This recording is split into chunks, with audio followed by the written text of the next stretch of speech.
Mara Salvatrucha, better known as MS-13, is considered one of the fastest growing criminal networks in the world. With at least 30,000 members in Central America and Mexico, the group is involved in drug trafficking, kidnapping, human smuggling, blackmail, and assassinations throughout the region.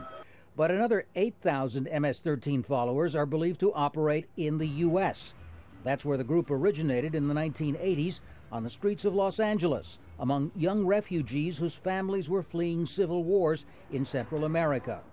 To dismantle the gang, thousands of its members, many unable to speak Spanish, were sent back to their native countries. By some accounts, MS-13 effectively became a U.S. criminal export. The deportation process in the United States, particularly beginning in the late 90s, early 2000s, accelerated the growth of these gangs in that area. With the return of gang members to countries like El Salvador, Guatemala, and Honduras, the so-called Northern Triangle became one of the most violent areas in the world. The crackdown announced by the U.S. Treasury is aimed at what it calls disrupting the financial mobility of the organization in the U.S., from where its local cells funnel criminal proceeds back to the leadership in El Salvador. The presidential order placing MS-13 under sanctions is the same tool already applied against more sophisticated criminal networks like Japan's Yakuza, Mexico's Zetas, and Italy's Camorra.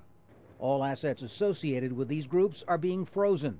It makes it so that if you touch any piece of any part of any potential business that is connected to this criminal organization, you yourself can be sanctioned.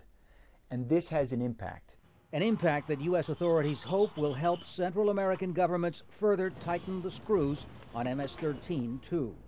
Tom Ackerman, Al Jazeera, Washington.